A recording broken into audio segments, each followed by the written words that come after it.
El Gobierno de Navarra tendrá diseñados dentro de poco los presupuestos, unas cuentas que se antojan prorrogadas a sabiendas de cómo están las cosas en el Parlamento foral, por lo que servirá de poco el trabajo del Ejecutivo de Barcina.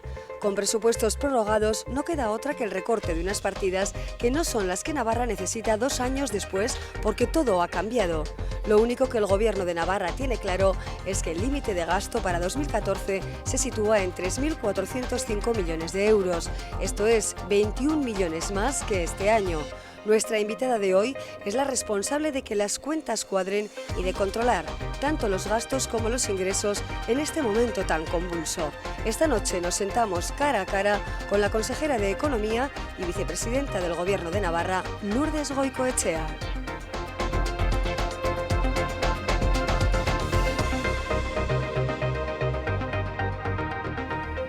Lourdes Goicoechea, muy buenas noches. Buenas noches. Gracias por estar con nosotros. Gracias a vosotros por invitarme. ¿Será Navarra viable en 2014 con presupuestos prorrogados? Bueno, con los presupuestos prorrogados sí, igual con la partida que tenemos para gastar, igual es donde tenemos los problemas.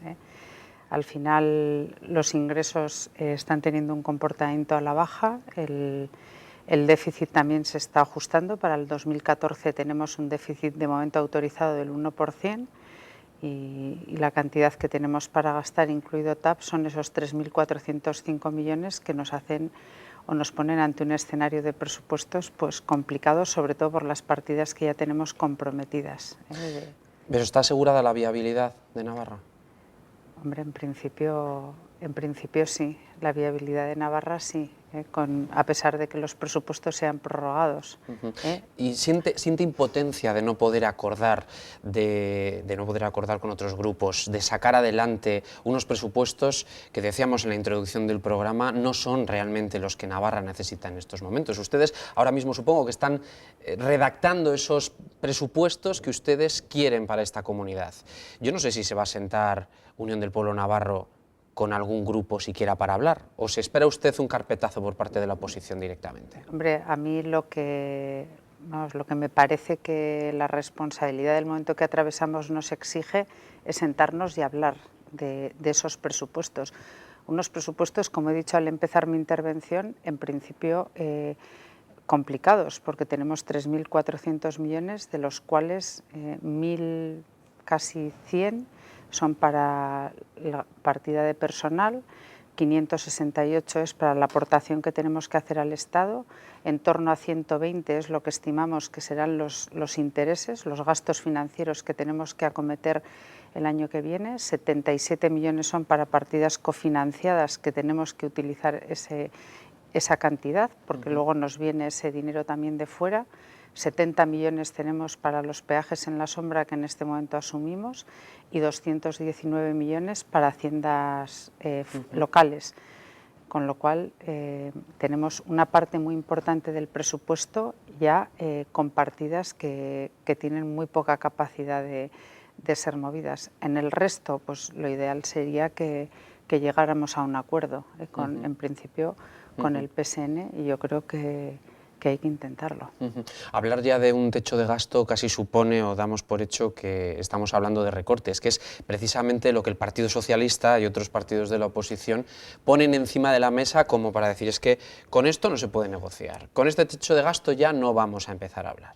Bien, el techo de gasto es el que, con unas variables macroeconómicas que son las que pensamos que va a haber el año que viene, ese crecimiento del 0,6 del PIB y el menos 1,2 en empleo, y la previsión de impuestos que tenemos, los impuestos vigentes, y en ese análisis que se hace por parte de Hacienda de ver pues, grandes empresas. Nosotros con unas poquitas empresas tenemos una parte muy importante de nuestro ingreso. Se hace la previsión, la que se considera más aceptable y más real. Es lo que hay. Qué mejor para una consejera de Hacienda que tener en este momento, en vez de 3.405 millones, 4.405 o, por qué no, 4.805. Pero la cantidad que estimamos que vamos a tener el año que viene es esa.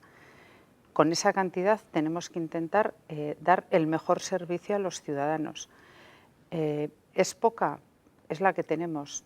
está claro que políticas anteriores de gastar más de lo que ingresábamos también nos han llevado al escenario en el que estamos, con 3.000 millones de deuda y con unos gastos financieros de cerca de 120 millones de euros. Sí, pero lo que está claro también es que no ingresamos en lo que se ingresaba antes. Entonces, ¿qué es lo que está haciendo Navarra por ingresar más dinero? ¿Qué es lo que vamos a hacer? ¿Qué tiene usted entre manos para poder conseguir ingresar más? Hombre, pues el tema es que lo que hay que recuperar es la actividad económica, y la actividad económica el Gobierno puede impulsar ciertas políticas, pero también es verdad que debido a que tenemos ese endeudamiento que en este momento tenemos, esas limitaciones que nos pone la Ley de Estabilidad Presupuestaria para poder gastar más, porque en este momento también tenemos un segundo límite, aparte del déficit que nos da el Estado. La Ley de Estabilidad Presupuestaria también nos permite gastar solo un porcentaje mayor que el que se gastó el año anterior, que en este momento estaríamos hablando de unos 80 millones de euros más,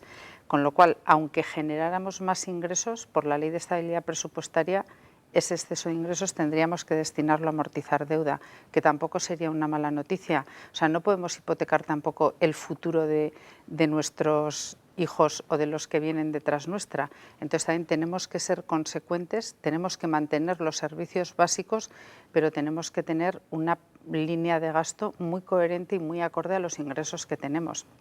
Si no, hipotecamos el futuro de venidero, y yo creo que eso por responsabilidad no podemos hacerlo. Concréteme alguna política de fomento del empleo, de industrialización. ¿Hay algo que realmente, entre toda esta explicación que nos acaba de dar, el ciudadano diga, bueno, oye, pues vamos a intentarlo?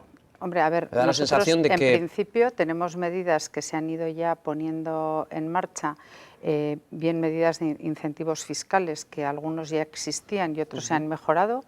Tenemos medidas de apoyo al emprendimiento que también aquí ya se han establecido y que también han tenido la aceptación que en un escenario como el que estamos, el que va a emprender un negocio pues se decide a hacerlo, pero tenemos medidas ya puestas de beneficios fiscales para personas o empresas que apoyen a posibles emprendedores.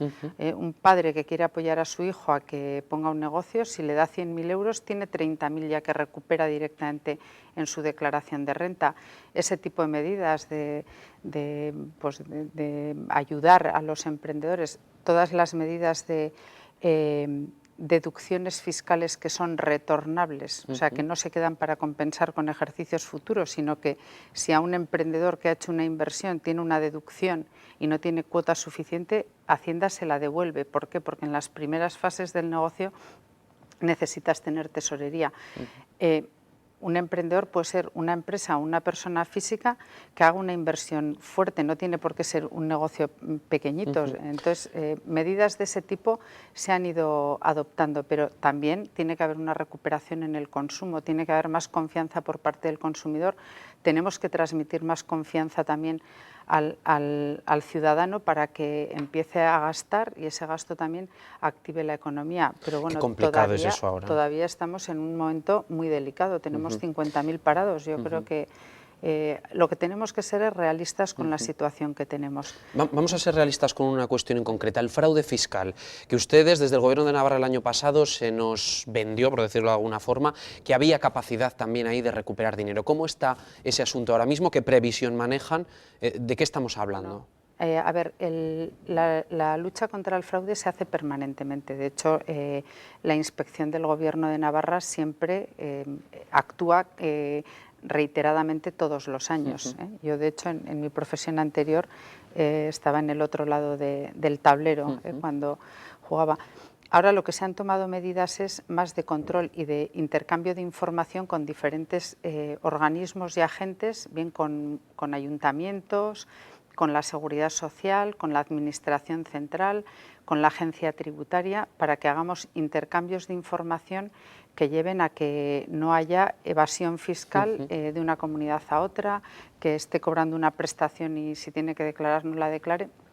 Entonces ahí sí que se han firmado ya varios convenios y se está actuando como se ha venido haciendo habitualmente. ¿Y se sigue recuperando dinero del fraude? El año pasado fueron 160 millones. ¿Y este año cómo va el asunto? Se recuperó, bueno, eso se hace la valoración. A ver, los expedientes se van cerrando muchos a final de año. Las inspecciones pueden durar hasta un año, bueno, más de un año, pero sin que prescriban impuestos hasta un año de cuando empiezan. Y suelen ir habitualmente bastante acordes con el año natural. Pero bueno, ahí se sigue actuando. Ahora vamos a sacar una oposición para aumentar la plantilla tanto de gestores como de técnicos en la inspección, pues para potenciar todas estas tareas. También es cierto que el año pasado, con la regularización fiscal que se puso en marcha, también la gente hizo muchas declaraciones extemporáneas y en las que declaró tanto dinero o bienes que tenía fuera o actividades que no había declarado, y ha habido una regularización importante. Vamos a hablar también del IVA de Volkswagen, porque desde la oposición se ha acusado al Gobierno de Navarra poco menos como de tener oculto este asunto. Y a mí me gustaría que nos explicara, por favor, cómo está la situación.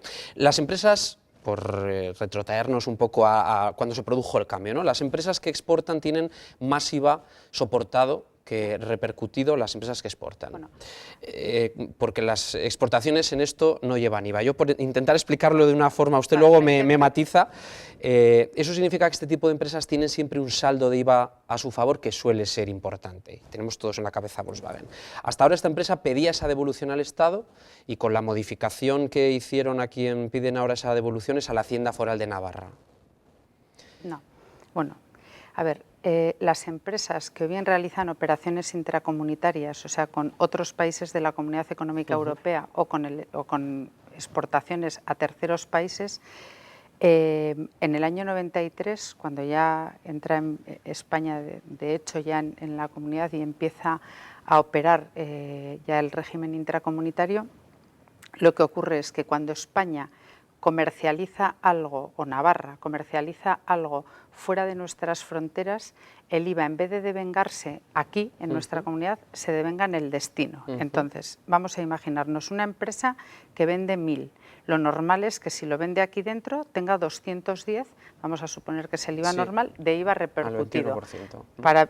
Para poder hacer esa venta ya tiene unos gastos. Vamos a suponer que ha gastado 500 sujetos a IVA. Eso supone 105 y va a pagar 105. Volkswagen tenía un sistema de comercialización que comercializaba a través de una empresa que estaba en Barcelona. Volkswagen hacía una venta interior, repercutía el IVA y luego soportaba el IVA. IVA repercutido menos IVA soportado, iba a pagar a la Hacienda Foral. Nosotros luego con el Estado, en el convenio, tenemos una fórmula por la cual ajustamos todo ese tipo de operaciones con una fórmula que tenemos establecida en el convenio y que tiene unas variables que cambian en función de la gestión tributaria que hace Navarra, de la gestión tributaria que hace el Estado, ajustamos. Cuando se produce este cambio de comercialización y lo que ocurre es que Volkswagen, en vez de vender a esta empresa de Barcelona, vende directamente a Alemania, no tenemos IVA repercutido, tenemos IVA soportado y la Hacienda Foral lo que tiene que hacer es devolver a la compañía. Entonces, ¿con qué situación nos encontramos? Con que tengo, aparte de lo que no ingreso, lo que tengo que devolver. En función del ciclo que tiene Volkswagen, pues eso hay que ir ajustando. ¿Cuándo voy ajustando? Pues con la fórmula que yo tengo con el Estado, hago unos ajustes provisionales cada trimestre y luego en el primer trimestre del ejercicio siguiente hago el ajuste definitivo. Entonces, cuando se llega a ese acuerdo, cuando cambia el sistema de comercialización de esta compañía, lo que se queda es que cada ejercicio, el costo que va a tener ese cambio de comercialización para la Hacienda Foral van a ser 25 millones en el 2013, en el 2012, en el 2013 y en el 2014. Este ajuste, ¿cuándo lo hacemos? En marzo del año, el ajuste definitivo, en marzo del año siguiente. ¿En base a qué se calculó ese ajuste provisional que el Estado nos iba dando a nosotros para los ajustes? En base a unas previsiones ante un sistema nuevo. Claro, ¿eso qué nos ha producido? Nos ha producido un desfase que, aunque al final lo recuperaremos todo y cuando llegue marzo del 2015 y hagamos el ajuste definitivo, todo ese ciclo nos habrá tenido un coste para nuestra Hacienda. ¿Y no nos vamos a dar ningún susto? De 75 millones, no porque está muy tasado. Lo que sí que nos ha provocado ahora es un movimiento que nosotros vamos anticipando ese dinero y luego lo ajustamos. Entonces, lo que sí nos ha generado es un problema. A ver, para que yo tenga datos homogéneos, lo que no puedo comparar es Imagínese, 2011, todos los 6 meses, que es la información que ahora disponemos, fue con un sistema de comercialización. 2012, 4 meses con un sistema, 2 meses con otro. 2013, todos los meses con otro. En una comparecencia, y es un tema además, es especialmente complejo. Pero o sea, complejísimo, y ahí quería ir yo. Claro, No necesita, yo he intentado hacer una explicación mucho más banal, por supuesto, y pero muchísimo es un tema, menos técnico. Yo creo que es un tema que hay que entenderlo por la complejidad que tiene desde el punto de vista técnico. Entonces, ¿qué nos ha ocurrido?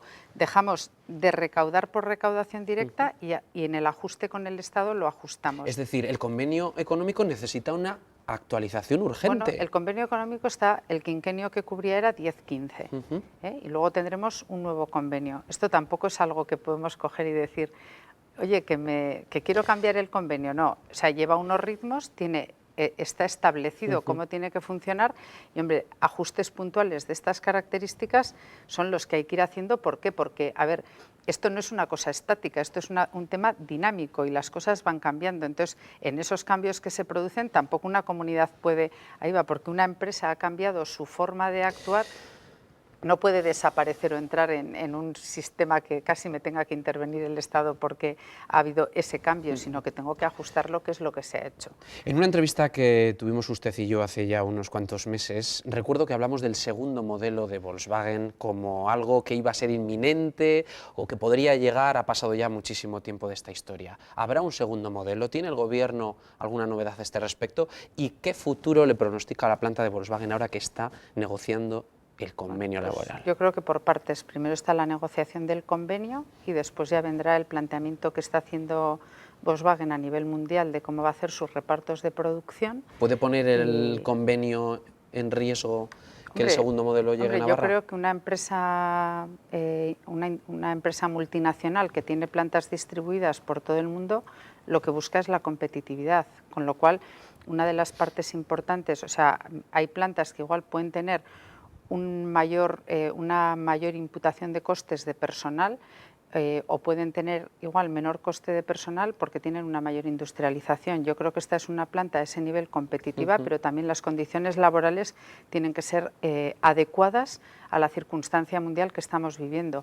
Entonces, yo creo que ahí también hay que ser responsable a la hora de negociar ese convenio y lo que tenemos que conseguir es que esta planta sea competitiva y que la compañía mire a Navarra como un sitio que considere estratégico para invertir y o bien para traer producción de un modelo que ya existe o para traer un nuevo modelo que sería ideal, claro. Hemos pedido a nuestros espectadores que a través de las redes sociales nos dejaran alguna pregunta. Íñigo Munarriz le dice que por qué siendo una comunidad, Navarra, una comunidad puntera y con régimen foral, seguimos dependiendo solo de Volkswagen. ¿Por qué no atraemos a otras?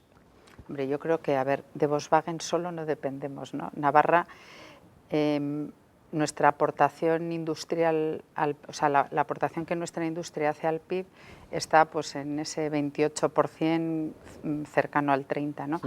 Estamos a un nivel industrial muy alto y Volkswagen pues de esa parte pues tiene una parte importante, pero tenemos industrias de otros sectores que también son competitivas y yo creo que también se ha fortalecido estos últimos años. Tenemos un sector agroalimentario a nivel industrial que también es muy competitivo. Tenemos implantaciones muy importantes de empresas punteras a nivel mundial, no solo de pues, empresas como puede ser Viscofan o como tenemos empresas de fabricación, pues una Iberfruta que exporta muchísimo, tenemos congelados Virto, congelados Navarra, o sea, tenemos un sector agroalimentario que también cada vez está cogiendo más peso en esa parte del PIB industrial, con una ventaja además, que ese sector de agroindustria, la ventaja que tiene es que es desde el sector primario, elaboramos un tipo de producto ya de calidad y bueno, ahora además con toda la inversión ya de la primera fase finalizada del canal y la segunda que vendrá, ya con unas producciones muy rentables y que luego la elaboración de ese producto, aportándole un valor añadido altísimo, también se va haciendo. Hemos firmado recientemente proyectos de interés foral, como ha sido el caso de Interal, el caso de Aribenasa, el cambio de Sayona en Tudela de una planta ganadera importantísima que hay en la ribera, coger la leche y sacar todos los productos de valor añadido para destinarlos a la exportación.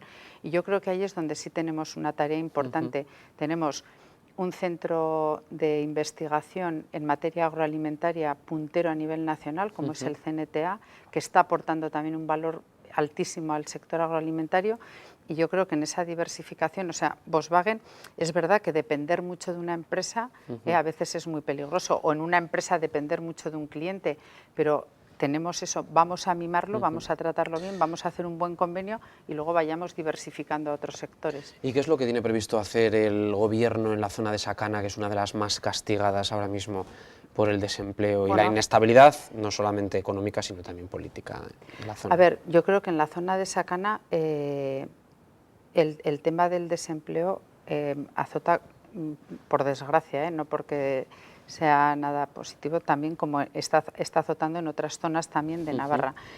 ¿Cuáles son las que más ahora? ¿La Sakana y la Ribera? La Ribera, sí. Yo en la zona de Sakana creo que ha habido o bien cierres de empresas o deslocalizaciones, que algunas de ellas han tenido un carácter puntual y no por la zona en sí. También es cierto que ha habido, o sea, es una zona que tiene, entre comillas, una fama de zona conflictiva, zona políticamente no estable, sindicalmente agresiva. Bueno, yo que he vivido mucho esa zona porque soy y porque he trabajado mucho, creo que esa no es una definición tampoco correcta.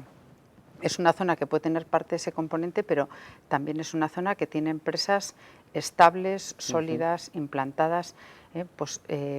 Ahora tenemos el caso de Sunsundegui, por ejemplo, que ya más o menos se ha estabilizado. Tenemos Portland, que a pesar de todos los problemas que ha supuesto la valorización y de que en estos momentos ese sector está atravesando un mal momento, también se ha estabilizado. También como teniendo una I+D potente y desarrollando productos que hacen que un producto que hasta ahora viajaba muy mal pueda viajar mejor. ¿Por qué? Porque le aportamos valor añadido. Pero los vecinos de la zona le piden un poco menos que auxilio al Gobierno, que haga algo en esa zona. Bueno, estamos haciendo, pero el Gobierno no puede ir a implantarse. Tienen que venir empresas que decidan implantarse. También ha habido zonas, a ver, tenemos la Cunza Barbizu, que desarrollaron sus polígonos industriales, que están los polígonos con una implantación empresarial importante y que tienen trabajo. En los años 98, 99, también hubo un proyecto de polígono industrial en Alsasua, pues a veces también con esa política que tenemos del no, de no al polígono, no a la valorización, no a la línea de alta tensión, no a la tal, pues también ahuyentamos. Si en aquel momento se hubiera promovido un polígono, ¿cómo estaría hoy la Sakana? Pues como no lo promovimos, no sabemos cómo podía estar. Se nos está yendo el tiempo de la entrevista y se nos van a quedar un montón de cuestiones en el tintero. Me gustaría que fuera breve en las cuestiones que nos quedan. Ha dicho esta mañana en un foro Miguel Sanz, el expresidente de Navarra, que ya hay navarros que están peor que en comparación con otras comunidades autónomas, que es algo precisamente por lo que vela el convenio económico que no ocurra en Navarra. ¿En materia fiscal? ¿Es así? ¿En materia fiscal? No, ¿a qué se refería? Sí, no ha especificado, ha dicho que hay cuestiones encima de la mesa. Entiendo que lo ciñe a la materia fiscal. En materia fiscal, en lo que estamos... me imagino que hablará de impuesto de patrimonio, etc. Bueno, pues en lo que estamos claramente peor es en el impuesto, claramente, estamos peor en el impuesto de patrimonio. Madrid no tiene impuesto de patrimonio. ¿Que lo pactaron con el Partido Socialista? No. El impuesto de patrimonio entró en vigor cuando estábamos con el Partido Socialista con un mínimo exento de 700.000. Y el año pasado, en la Ley de Medidas, lo que el PSN propuso, aprobado también por el resto de grupos parlamentarios, fue que el mínimo exento bajara a 311.000. Eso es una diferencia que nos coloca en peor situación que el resto. ¿Por qué? Porque también nuestras comunidades limítrofes tienen el mínimo exento en 700.000, donde gobierna Bildu, donde gobierna PNV o donde ha gobernado el Partido Socialista de Euskadi. Pues vamos a hacer una reflexión. ¿Qué le parece a usted la inversión de los presupuestos generales del Estado, los que ha decidido para Navarra el Ejecutivo de Rajoy, que son más de 50 millones de euros, un 38% Hombre, pues, más? Cuando hablamos de alguien que va a invertir en nuestra comunidad, pues todo nos parece poco, pero bueno, yo creo que para lo ajustados que van en inversiones, a Navarra, respecto a lo que el año pasado invirtieron, mejora mucho, pero también es cierto que, claro, hubo años atrás que hubo inversiones mucho mayores, pero que ya se acabaron y ya finalizaron esas inversiones. Entonces, bueno, pues dentro de lo que va a invertir por todo el Estado pues estamos bastante mal posicionados, pero lo que nos van a apoyar es en hacer esa ampliación de la segunda fase del canal. Todo es mejorable, pero tan mal posicionamos que estamos los penúltimos. Por abajo. Los O sea, hasta ahora y en los anteriores estábamos los últimos, que no es de consuelo, pero bueno. Dice PSN que es la segunda región con menos inversión por habitante y que en el resto de comunidades se llega a invertir hasta 3 veces más que en Navarra. ¿A usted qué le parece esto? Bueno, pues que habrá que reclamar mucha más inversión y habrá que hacerlo. Ahora, con toda la inversión que están realizando por otros sitios, por lo menos este año, de los 35 millones del año anterior, pues pasamos a 50 y esperemos que esto vaya mejorando. Iremos exigiéndolo. Ahora en avión ya solo podemos ir a Madrid, ya ni a Barcelona. ¿Qué va a hacer el Gobierno por recuperar vuelos, por darle más actividad, por recuperar en el aeropuerto de Noain el número de viajeros que teníamos en tiempos? Pues hombre, hay que recuperar. Lo que pasa es que también el tipo de viaje que hacemos desde nuestra comunidad, también desde que han mejorado las comunicaciones ferroviarias, claro, para todos también es muy cómodo viajar en tren, que llegas al centro de las ciudades y que además por el tiempo que tardas en ir, pues lo hace atractivo ese medio de locomoción. ¿Va a haber conversaciones? Sí, yo creo que hay Fomento, está haciendo ya alguna acción y yo creo que hay que potenciar, sobre todo yo creo que lo que hay que potenciar es algún vuelo que pueda conectarte a través de Europa pues fuera, ¿no? Porque ahora todo lo que quieres es viajar al extranjero. O sea, salir desde Pamplona a pues un vuelo aeropuerto directo importante que te permita europeo. Una conexión luego con todo el mundo, ¿no? ¿Y con qué empresa van a hablar? Pues bueno, hay alguna conversación ya, yo creo que ahora no hay que anticipar. Tenemos alguna que incluso ha venido ella a reclamar la conversación. Pero bueno, yo creo que ahora la gente que utiliza el aeropuerto es más fundamentalmente empresarios o gente que va a hacer viajes de ocio, que va a Madrid y en Madrid lo que hace es conectar con un vuelo internacional. También sería bueno tener una salida pues probablemente hacia Alemania o Bruselas o algún sitio que permitiera luego de ahí viajar. ¿El pabellón Arena está mejor abierto o cerrado? ¿Cuándo gasta más, abierto o cerrado? Hombre, yo creo que ya que la infraestructura está hecha, pues sería bueno ya el abrirlo, ¿no? Hay que acabar toda la instalación, estaba sin equipar y lo bueno sería, pero abrirlo y que tenga actividad, porque cerrado, primero que se puede deteriorar la instalación como tal y luego siempre tiene un gasto. ¿Y se va a abrir? Creo que sería bueno, yo creo que sí que hay que abrirlo, que hay que darle actividad. ¿Se la va a dar este Gobierno? Vamos a intentarlo. Quiero que escuche unas declaraciones de la última asamblea, que es el otro tema de la polémica y que muchos espectadores están esperando que yo se lo pregunte por Osasuna. Vamos a escuchar a Ángel Vizcay. Si se pagaba eso de Hacienda, no se podían hacer otros pagos, como por ejemplo fichar jugadores, etcétera, etcétera. Es decir, jugadores que han venido aquí